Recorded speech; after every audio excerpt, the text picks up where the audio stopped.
그럼 하나님 말씀 이 시간 보도록 하겠습니다. 모두 자리에서 일어나셔서 마태복음 7장 13절부터 27절까지 있는 말씀을 교독으로 봉독하겠습니다. 마태복음 7장 13절부터 27절까지 말씀, 신약성경 10쪽가량이 있습니다. 7장 13절부터입니다. 제가 먼저 읽겠습니다. 좁은 문으로 들어가라. 멸망으로 인도하는 문은 크고 그 길이 넓어 그리로 들어가는 자가 많고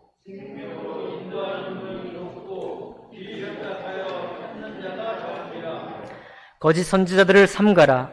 양의 옷을 입고 너희에게 나아오나 속에는 노략질하는 일이라.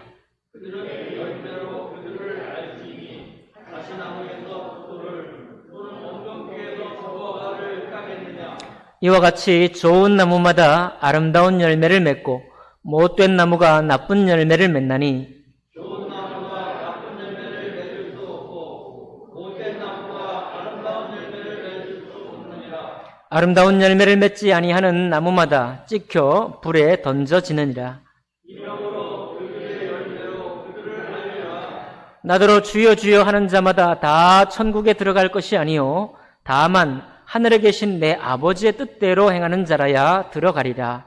그러나 많은 사람이 나더러 이르되 주여 주여 우리가 주의 이름으로 선지자 노릇하며 주의 이름으로 귀신을 쫓아내며 주의 이름으로 많은 권능을 행하지 아니하였나이까 하리니 그때 내가 그들에게 밝히 말하되 내가 너희를 도무지 알지 못하니 불법을 행하는 자들아 내게서 떠나가라 하리라.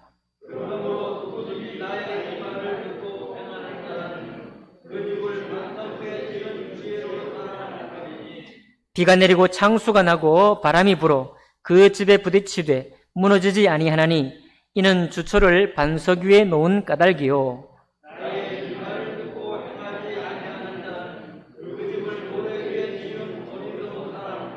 함께 읽습니다. 비가 내리고 창수가 나고 바람이 불어 그 집에 부딪힘에 무너져 그 무너짐이 심하니라. 아멘. 말씀과 예배를 위해 기도하겠습니다. 존귀하신 하나님 아버지, 저희들에게 영생의 말씀을 주셨사오니 이 영생의 말씀이 있는 곳에 저희들이 있게 하시고 그 영생의 말씀을 깨달을 수 있는 지혜를 주시고 또 그 깨달은 말씀으로 우리 삶에 적용하고 실천할 수 있는 권능을 허락하여 주옵소서. 예배 시종을 주님께 의탁하며 귀하신 우리 주 예수 그리스도 이름으로 기도하옵나이다. 아멘. 자리에 앉으시겠습니다. 오늘 읽은 이 7장 13절부터 마지막 절까지 있는 말씀을 본문으로 해서 빛의 자녀들을 위한 말씀 6번째 시간으로 부제는 좁은 문으로 들어가라 라는 제목으로 하나님의 말씀 나누겠습니다. 오늘 특별히 또 졸업 예배로 드리고 있습니다. 우리 졸업자들 특별히 또 함께 말씀에 복된 은혜를 나누시길 원하고 우리 모든 성도님과 함께 이 말씀으로 은혜를 받기 원합니다. 이 세상에 태어난 사람들 중에 사랑을 싫어하는 사람은 아무도 없습니다. 그리고 사랑을 받는 곳에서 기쁘지 않은 사람도 아무도 없습니다. 그런데 그 누구보다도 사랑을 많이 말하고 사랑을 기대하고 사랑을 행하기 원하는 그리스도인이 이 사랑에 상처를 입고 뒤로 물러날 때가 많이 있습니다. 세상 사람들은 사랑을 내세우지 않기 때문에 그런가 보다 하고 그저 자기 인생을 살아가지만 그리스도인 된 우리는 그럴 수는 없거든요. 우리가 사랑을 말하고 하나님이 사랑이시기 때문에 사랑의 문제가 생길 때 우리는 우리 자신뿐만 아니라 다른 사람으로부터 조금 어려움을 겪게 되는 것입니다. 그래서 우리는 모든 사람이 사랑을 원하고 사랑이 있는 곳을 기뻐할 줄 알기 때문에 사랑을 행사하기 원하는 것이죠. 근데 왜 사랑이 그렇게 잘 행사되지 못할까? 그것은 사랑하려고 하는 우리에게 상처가 되는 그런 때가 있는데 내 사랑이 상처를 입고 나면 계속해서 사랑의 행사를 하기가 어렵게 되는 그런 경우가 있습니다. 한 오래된 간증인데 직장 생활을 한 그리스도인입니다. 제가 한 분 목사님과 교제하다가 그 간증을 들었는데요. 이분은 장로님인데 교회를 통해서 사랑을 공급받고 사랑을 노래하고 사랑해야 한다는 것을 알았기 때문에 직장 생활하면서 어떻게 하든지 직원들에게 사랑으로 대하려고 애를 썼습니다. 그런데 똑같은 직급에 있는 다른 상사는 그리스도인이 아니에요.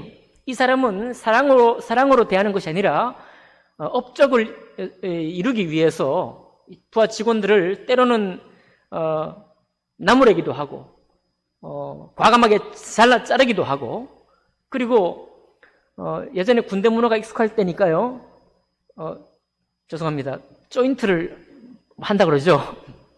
촛대뼈를 이렇게 발로 차는, 그렇게 조금 이렇게 약간 폭력을 행사하면서까지 이 직원들을 다루는 거예요.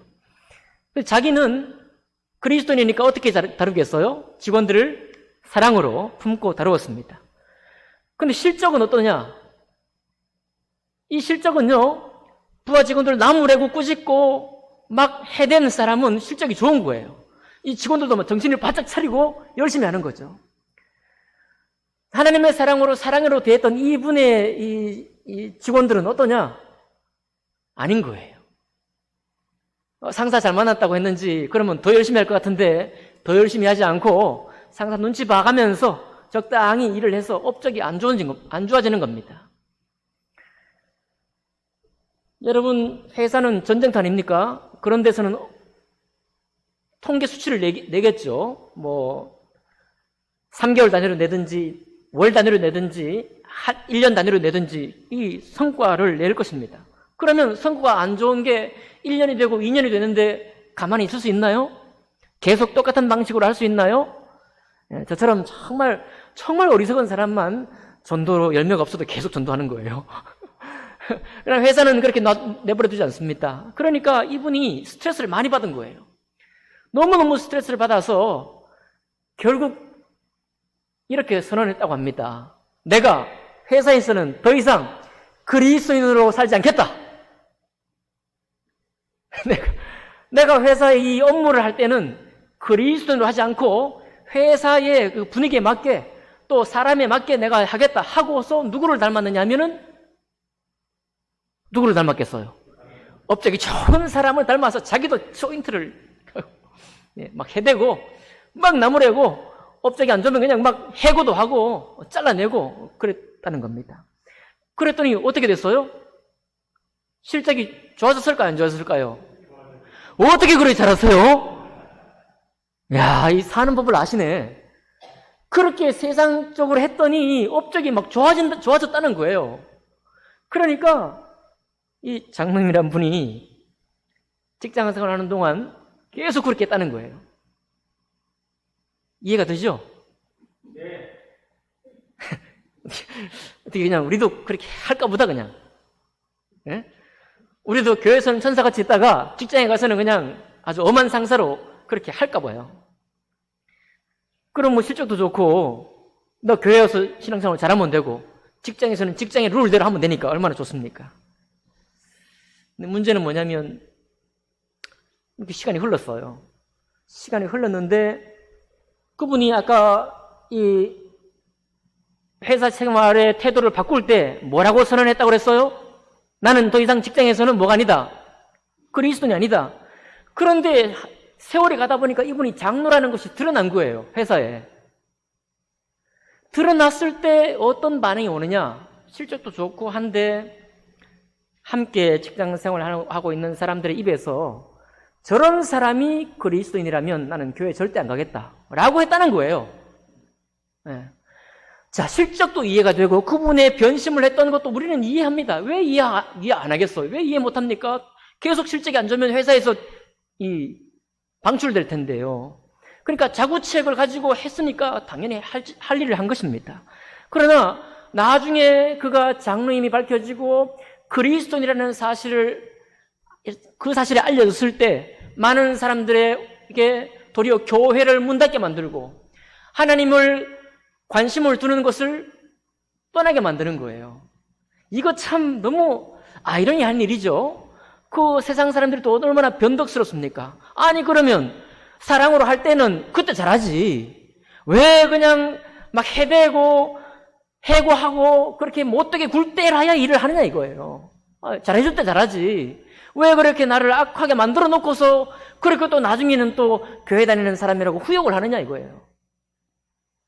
자, 우리는 전쟁 같은 직장 생활 속에서 이런 갈등이 항상 있는 거예요. 이게 비록 수십 년 전 이야기지만 지금도 똑같습니다. 청년들의 갈등이 그거예요. 직장 생활하는 사람의 갈등도 그것입니다. 제가 가까운 교회 우리 성도침례교회 있죠. 거기 50대 직장인 우리 집사님인데 그분도 그러더라고요. 부하 직원이 뭐 일을 좀 잘 못하거나 이렇게 게으름을 좀 부린다 그러잖아요. 그러면 그냥 화가 난대요. 교회에서 얼마나 잘 섬기는지 모릅니다. 자동으로 화가 나는데 화가 확 올라온답니다. 그래서 뭐 여러분 광고에 보면 막 난리잖아요. 이렇게 직장에서 뭐 서류를 잘못 만들면 난리잖아요.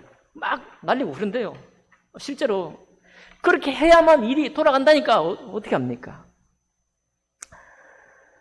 이 참 너무 미묘한 차이예요. 내가 그저 사랑으로 정말 잘 섬기려고 했더니 일은 잘 안 돌아가고 사랑으로 아니라 세상의 원리대로 했더니 일은 돌아가는데 결국 내가 거머쥐게 되는 것은 교회를 향한 문을 막게 되는 또 다른 결과를 안게 되었다. 이 미묘한 갈등의 현장에서요, 우리가 어떤 선택을 해야 될까요? 우리가 어떻게 그리스도인의 삶을 살 수 있을까요? 정말 이거 예민한 문제죠? 예민한 문제예요. 그럴 때 우리 주님이 7장 13절에 이런 말씀을 하신 겁니다. 좁은 문으로 들어가라.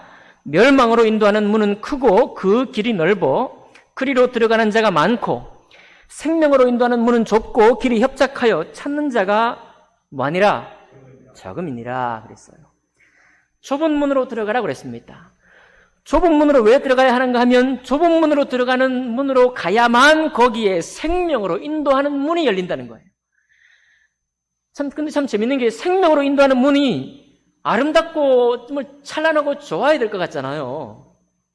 그런데 생명으로 인도하는 문은 좁은 길이라는 거예요. 그 문도 좁지만 그 문도 키가 낮아서 머리를 숙여야만 들어갈 수 있는 문이지만은 그 문 들어가고 나면 넓은 초원이 열리는 게 아니라 여전히 그 문과 같이 좁은 길이 열린다는 겁니다. 그 길은 좁고 또 협착해요. 협착하니까 가다가 부딪혀요. 상처를 입게 된다는 거예요. 이 상처 저 상처를 입는 과정에서 걸어가는 것이 그렇게 들어가야 하는 것이 좁은 문이고 그 좁은 문을 지나서 걸어가야 할 길도 그런 길이라는 겁니다. 그런데 그런 길로 가는 사람이야말로 생명으로 들어가는 문으로 생명길로 나아가는 길로 가게 되는 것이다 라고 말하는 거예요. 자, 그러니 우리 갈등이 되는 것입니다. 저는 누구를 후욕하기 위해서 어떤 그리스도인 직장인들을 나무라기 위해서 이 말씀을 드리는 게 아닙니다. 저 같아도 힘들 것 같아요. 힘들 것 같습니다. 그런 갈등 상황에서 힘들어할 것 같아요. 자, 그럴 때 여러분, 우리는 하나님의 말씀이 사실은 좁은 문이에요. 오늘까지 여러분과 제가 지금 빛의 자녀들을 위한 말씀 6번째 말씀을 보고 있죠. 첫 번째 말씀부터 지금까지 상상수훈을 통해서 예수님이 교훈한 말씀 중에 어떤 말씀도 쉬운 말씀 없습니다.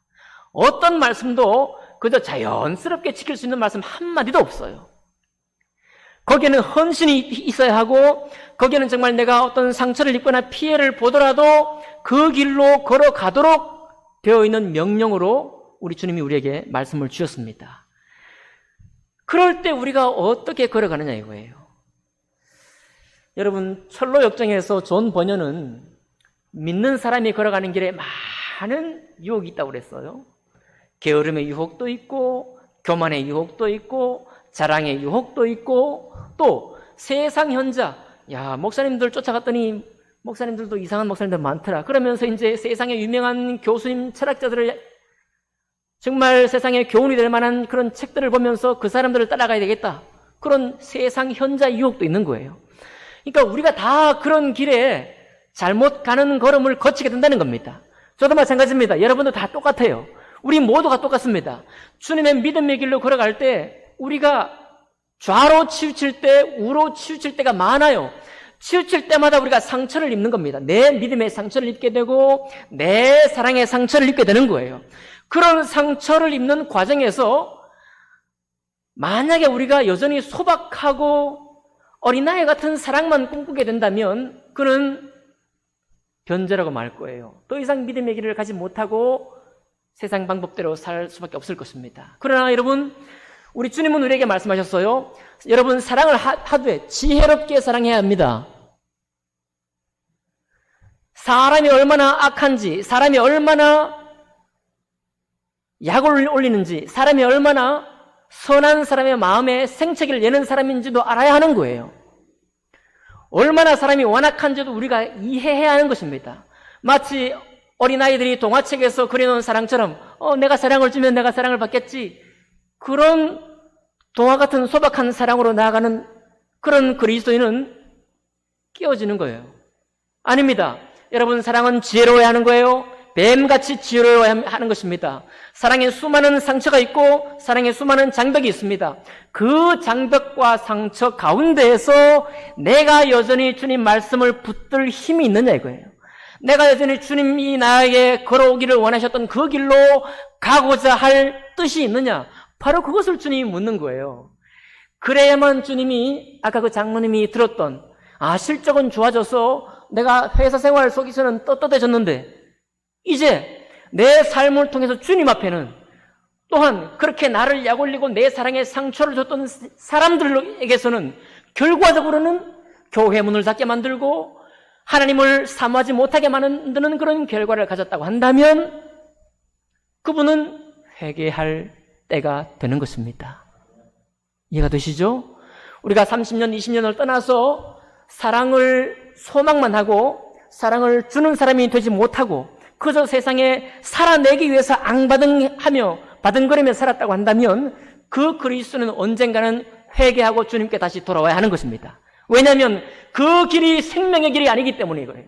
그 길이 다른 사람들로 하여금 소망을 안겨줄 수 있는 길이 아니기 때문입니다. 또한 자기는 여러분 좋겠어요? 자기 영혼도 상처 입은 채로 남게 되는 겁니다.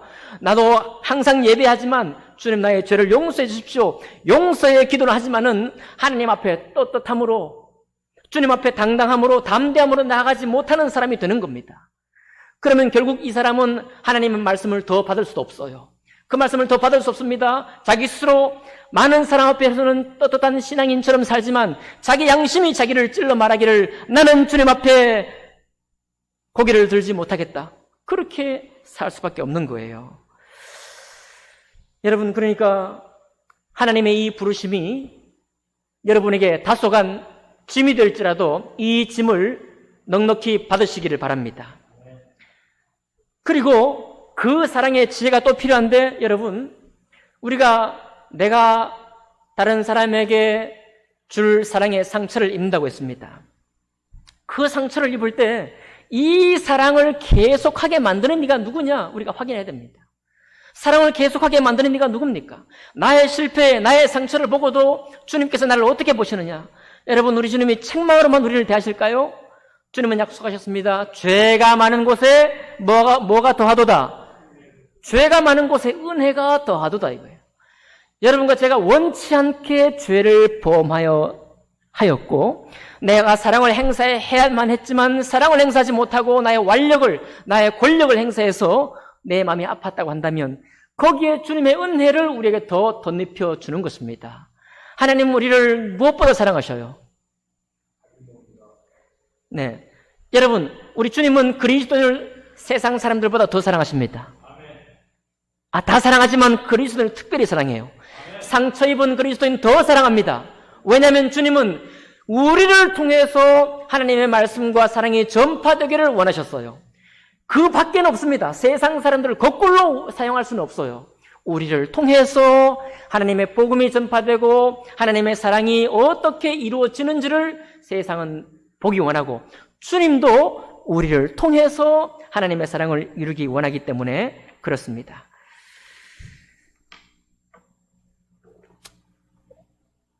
확인되지 못한 예화지만은요, 우리 아프리카의 한 선교사님이 선교하러 가셨습니다. 갔는데 그 주민들이 강을 건너려고 해요. 강을 건너려고 하는데 무거운 돌을 가슴에 하나씩 들고 가는 거예요. 그 선교사님이 생각할 때 참 어리석다. 무슨 몸을 가볍게 해서 가야지 왜 저렇게 돌을 지고 가냐. 짐도 있는데. 근데 강을 건너는데 보니까 강이 점점 깊어지는, 물살도, 강 한가운데는 물살도 센 거죠. 나중에 이제 자기도 따라 해야 되잖아요. 돌을 안고 강을 건넜습니다. 중간쯤 보니까 정말 물살이 센 거예요. 다 건너와서 자기가 깨달았습니다. 돌을 왜 지고 가느냐? 왜 지고 갈까요?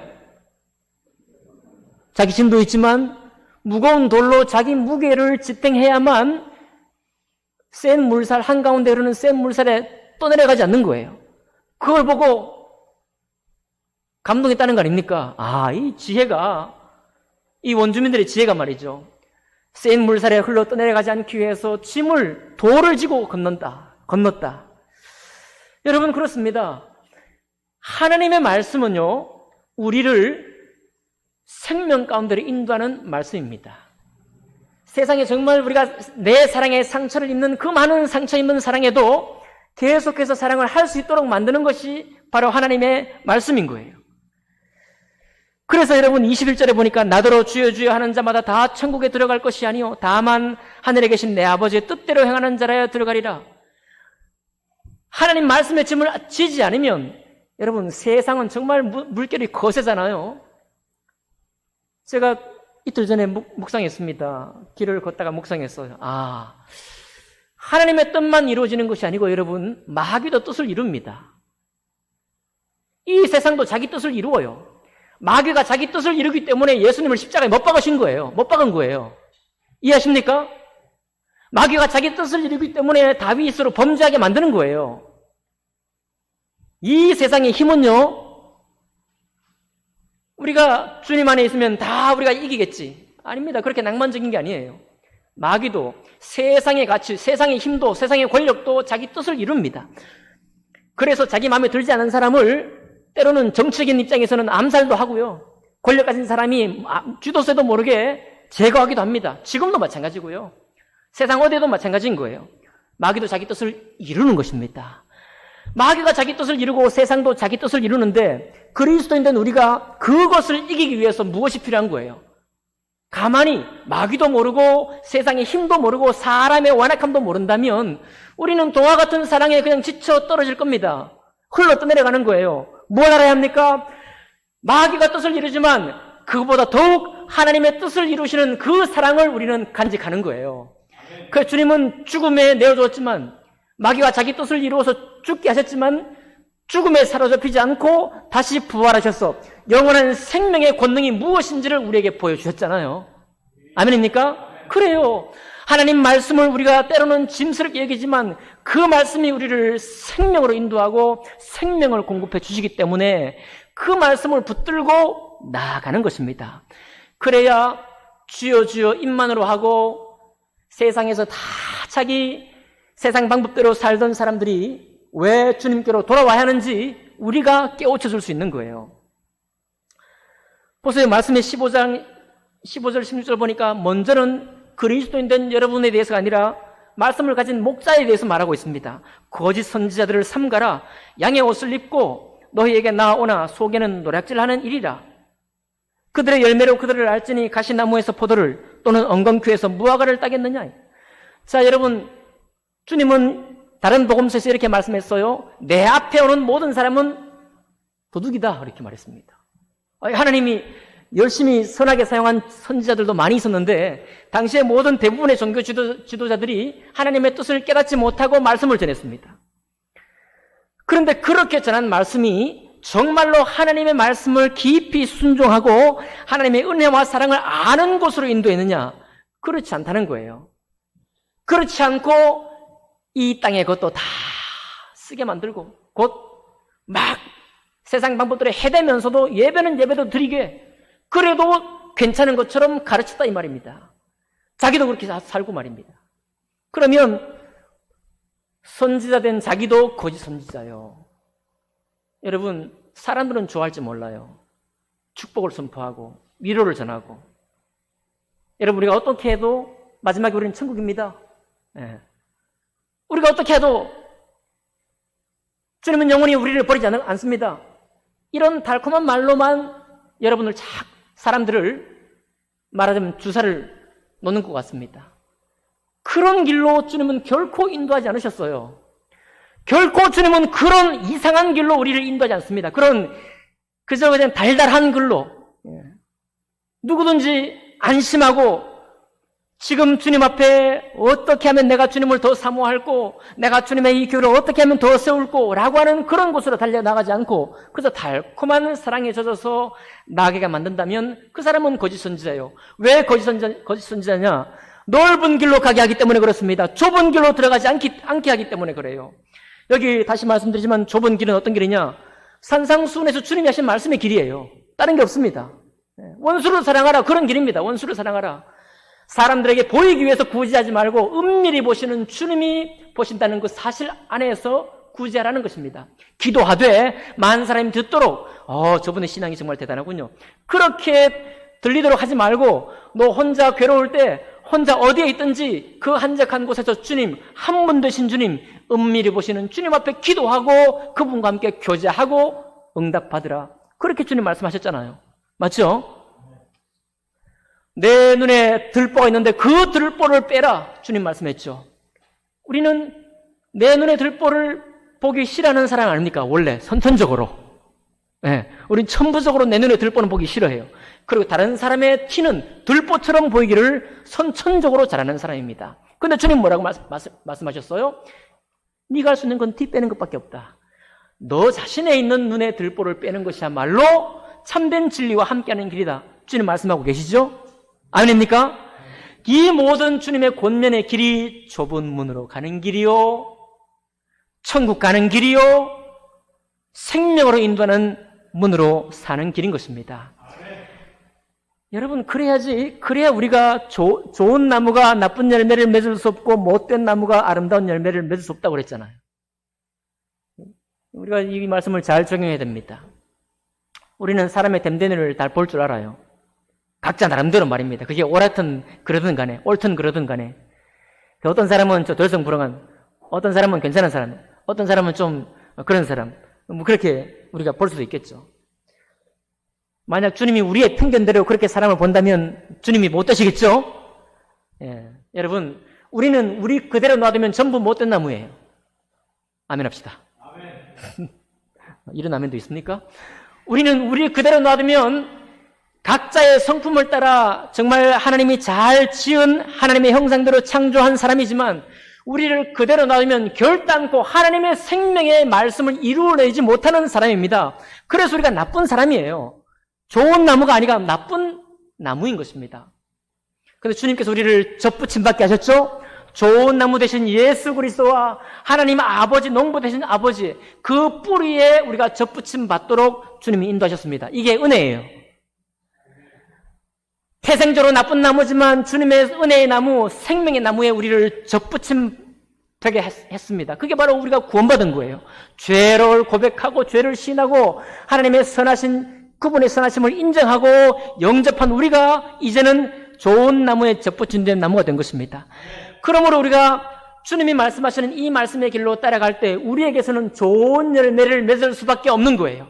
다만 좀 전에 시작할 때 말씀드렸던 것처럼 그 장로님처럼 괴로운 갈등 속에서 자기의 하나님께 받은 사명을 시도는 했지만은 상처 입은 그 마음으로 거절해버린, 그렇게 된다면 이분은 교회에서 아름다운 열매를 맺었다라고 수많은 사람에게 칭찬받을지 모르나 자기의 현장에서는 나쁜 열매를 맺는 사람이 되고 말지 않겠어요?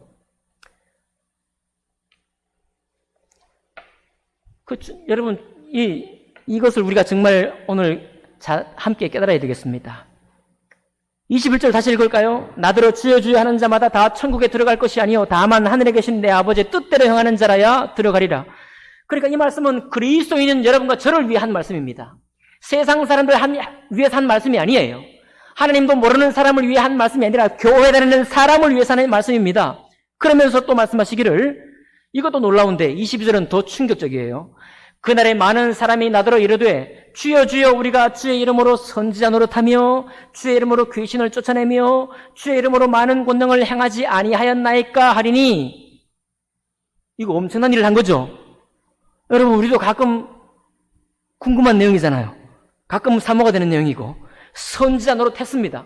하나님의 이름으로 선지자 노릇했으니까 이 사람 보통 사람 아니에요. 이 사람 또 주의 이름으로 귀신을 쫓아냈습니다. 야, 이 사람이 믿지 않는 사람이나 연약한 사람 같으면, 야, 저분에게 정말 하나님의 성령이 계셔서 권능이 있는가 보다, 이렇게 이해할 거예요. 주의 이름으로 귀신을 쫓아냈으니까요. 마지막 세 번째로 주의 이름으로 많은 권능을 행했다. 여러분, 혹시 손잡아주면 병이 나았을 수도 있습니다. 아마 여러분도 그런 경험이 있을 거예요. 기도했더니 아팠던 사람이 나았습니다. 그런 경험이 있을 겁니다. 이렇게 했어요. 주의 이름으로. 그러니까 신실한 사람이 맞아요. 주의 이름으로 선지자 노릇했고, 주의 이름으로 귀신 쫓아냈고, 주의 이름으로 많은 권능을 행했습니다. 이만큼 했으면 다 했죠. 할 만큼 했죠. 떳떳하겠죠. 그런데 주님이 뭐라고 하고 있습니까? 그때 내가 그들에게 밝히 말하되 내가 너희를 도무지 알지 못하니 불법을 행하는 자들아 내게서 떠나가라 하리라. 도대체 이걸 어떻게 받아야 돼요?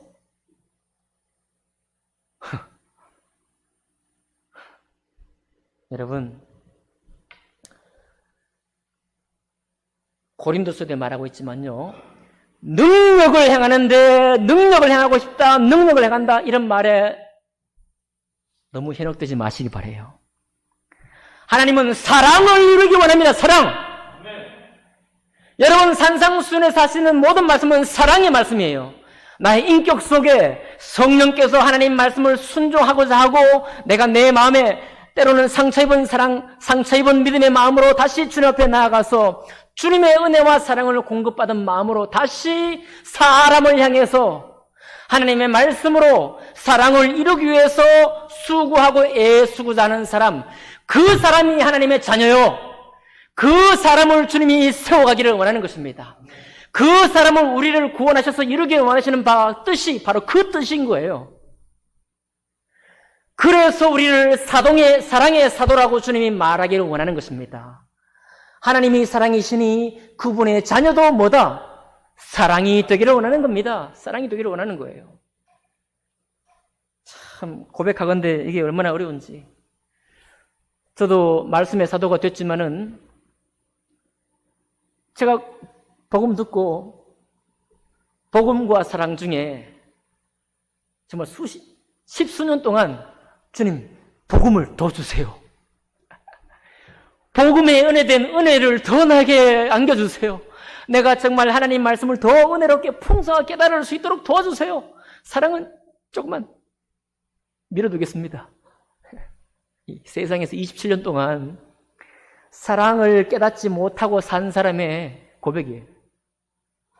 사랑이 풍성하지 못한 사람이 고백입니다. 사랑이 얼마나 여러분 20수년 동안 세상을 경험했으면 사람이 어떻다는 것 정도는 다 알고 있습니다. 내 사랑이 얼마나 웬만한 사랑 가지고는 다 튕겨서 넘어지고 쓰러진다는 걸 알고 있는 거예요. 그래서 섣부르게 사랑을 하려고 하면 그냥 옛날에 받은 상처들, 그런 괴로움들이 막 떠오르는 거예요. 그래서 그 길로 막 안 가고 싶어요. 여러분, 그렇죠? 자꾸 사람을 찌르면 그 사람 곁에 안 가고 싶잖아요. 그죠? 똑같아요. 나의 과거의 경험이, 세상에 살았던 그 경험이 사람을 사랑하는 대로 가기를 원치 않게 만드는 겁니다. 못한다고 말하는 거예요. 우리가 다 그만큼 연약합니다. 사랑을 이룬다는 것이 이렇게 위대한 거예요. 이렇게 위대한 사명이요, 이렇게 위대한 명제인 것입니다. 그리스도인들을 불러놓고 사도행전의 말씀을 가지고 땅끝까지 온 유대와 예루살렘과 온 유대와 사마리아와 땅끝까지 이르러 내 증인이 되리라. 이 말씀을 하나님의 위임한 대위임 명령이다, 이렇게 말하고 있어요. 전도에 관한 말씀을요.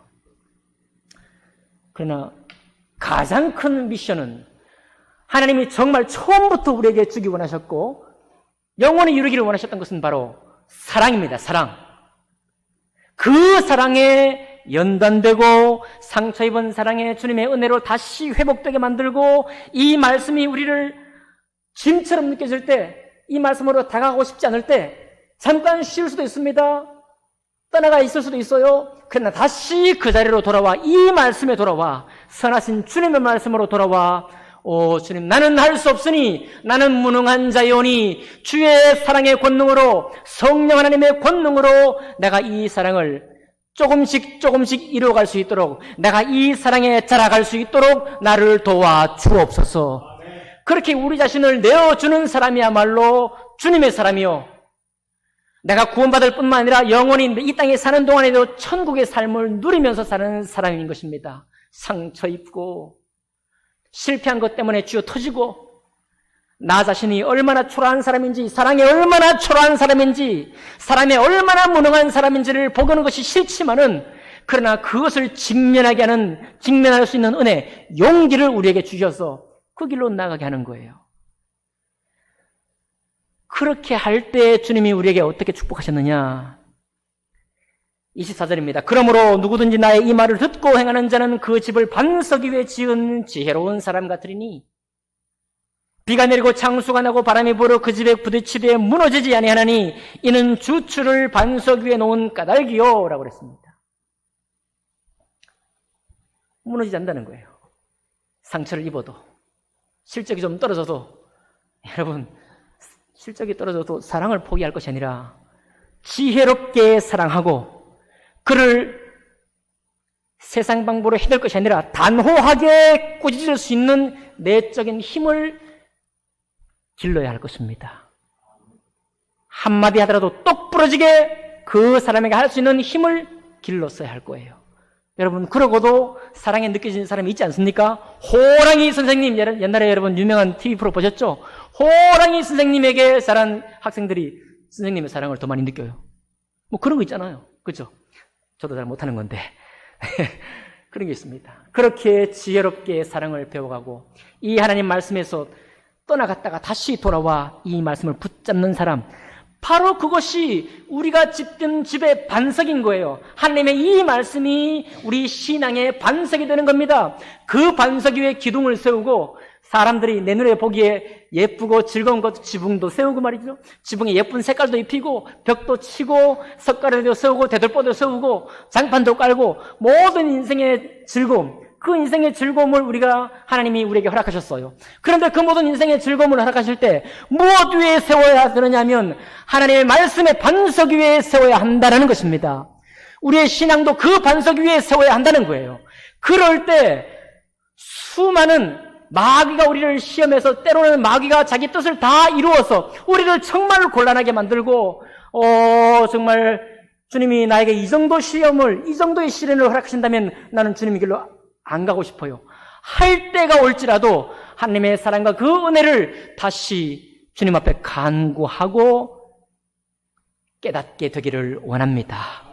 그 사람이 어떤 비가 나고 창수가 나고 홍수가 나고 바람이 불어도 무너지지 않는 집을 지은 사람이요, 만약 그렇지 않고 말랑말랑한 사랑, 동화 같은 사랑, 소박한 사랑, 주일학교 학생들이 꿈꾸는 그런 사랑, 어린 사랑, 어리석은 사랑만 꿈꾸다가 상처 입고 포기한 사람은, 나의 이 말을 듣고 행하지 않는 사람이요, 그는 모래 위에 지은 어리석은 사람 같으니 집은 지었고 살 것은 다 장만되었다 할지라도 하나님의 성령의 바람이 불고 마침내 주님께서 우리의 집을 건드려 보실 때 불이 나고 휩쓸려 떠내려가 아무것도 남아있지 않게 된다는 하나님의 말씀인 것입니다. 여러분, 그러니까 우리는 여기 좀 부담스러우시겠지만 하나님, 아까 그 아프리카 선교사님이 간증한 대로 말이죠. 그렇구나. 이 말씀의 침을 우리에게 부어주심은 저 마귀가 자기 뜻을 이루고 세상이 끊임없이 역사가 반복되면서 그 뜻을 이루어갈 텐데 그렇게 강건한 그 뜻을 이루어가는 세상을 앞에서 내가 흘러 떠내가지 않게 하는 말씀이구나. 나를 정말로 사망의 길로 가게 내버려두지 않고 생명과 영생의 길로, 주님의 길로 걸어가도록 만드는 그 말씀이구나 하고 고백하시면서 내 품에 이 말씀을 껴안고 가기 원합니다. 그러나 주님, 예전부터 나를 아시고 지금도 아시는 것처럼 나는 약한 사람이요, 나는 무능한 사람이요, 나는 정말로 빈약한 사람이오니 은혜를 공급하여 주시옵소서. 주님은 크신 은혜로 죽을 수밖에 없는 죄인 된 나를 의롭다 인정해 주실 만큼 주님은 의로우십니다. 주님은 그 권능과 은혜가 넘치는 분이십니다 라고 고백하며 은혜를 경험해 가시기를 바랍니다. 은혜를 경험해 가시기를 바랍니다. 마지막으로 다시 한번 말씀드리지만 여러분, 성도는 하나님의 전권을 받은 사람은 아닙니다. 하나님의 전권을 받은 사람은 예수 그리스도예요. 그러나 하나님이 우리에게 또 다른 전권을 주셨습니다. 그 전권은 뭐냐면 하나님 말씀의 통로가 되는 전권은 우리에게 주셨어요. 통로 되는 전권을 우리에게 주셨습니다. 주님이 우리에게 정말 엄청난 걸 맡기신 거예요. 여러분과 제가 안일한 위로를 붙들고 헛된 집을 지어간다고 한다면 그 통로는 잘못된 통로요, 수많은 사람을 교회를 인도할지 몰라도 넓은 길로 가서 결국은 멸망길로 가게 되는 통로가 될 것이요, 반면에 우리도 때로는 고통스럽지만은 주님의 은혜를 더욱더 만나게 되면서 사람들을 교회도 불러 모을 뿐만 아니라 교회에 불러 모은 사람들로 하여금 세상에 져서 패배해가지고 그저 세상을 닮아가는 사람이 되지 않고 하나님의 사랑의 길로 함께 가자, 함께 위로하자, 함께 격려하자. 나도 연약하고 당신도 연약하지 않느냐. 여러분, 세상 가치로는 우리가 다 서로 스케일이 달라요. 평판이 다릅니다. 그러나 기억하세요. 하나님 말씀 앞에서는 다 평판이 똑같아요. 출발선도 똑같아요. 무능함도 똑같습니다. 그래서 우리에게는 서로를 향한 위로가 필요한 거예요. 비난이 필요한 것이 아니라 격려가 필요한 것입니다. 이 어려운 일을, 그리고 주님과 함께 갈 때만 걸어갈 수 있는 이 영광스러운 길을 함께 간다니 주위를 둘러보십시오. 얼마나 사랑스러운 사람입니까? 이 상처받는 길을, 그리고 은혜를 더욱더 갑절로 누려가는 이 길을 우리가 서로 함께 걸어간다니 당신이 얼마나 소중한 사람이에요. 우리 지체들이 얼마나 참 기특한 사람입니까? 우리가 서로 이 일을 이루어가고 있는 거예요. 이 어려운 일을, 이 복된 일을. 그래서 오늘 산상수훈의 마지막 말씀을 마치면서 이 정리하는 말씀이에요, 사실. 하나님이 분명히 우리에게 선언하신 이 말씀이야말로 생명의 말씀이요, 결국은 어렵고 괴로운 중에도 주님의 은혜를 눈물로 고백하며 우리 주님의 길을 닮아간다는 사실, 얼마나 영광스러운지를 고백하는 유일한 길인 것입니다. 그 길로 여러분과 제가 다 함께 가기를 원합니다. 안 됐습니다. 여러분, 상처 입을 거예요. 여러분, 우리가 참 불쌍합니다. 여러분, 믿음에서 떠나고 싶을 때도 있을 것입니다. 하나님 이 말씀을 어떤 신학자들처럼 우리가 살아서는 못 지키는 말씀이라고 치부하고 건너가려고 하는 사람도 있을 거예요. 우리는 그러지 맙시다. 우리는 성소측려교의 성도들이에요. 하나님 말씀을 그 무엇보다도 살아있는 말씀으로 받기 원하는 사람들의 모임입니다. 아멘입니까? 아멘. 그러니 이 놀라운, 이 영광스러운 부르심 앞에 우리의 무릎을 다 꿇고, 주님, 내 약함을 아시지 않습니까? 내가 상처 입고 죄 범할 때 은혜를 더 보여주시고 은혜를 충만케 해주셔서 내가 주님의 자녀로 변함없이 걸어갈 수 있도록 도와주옵소서. 하나님의 권능으로 나를 사로잡아 주옵소서.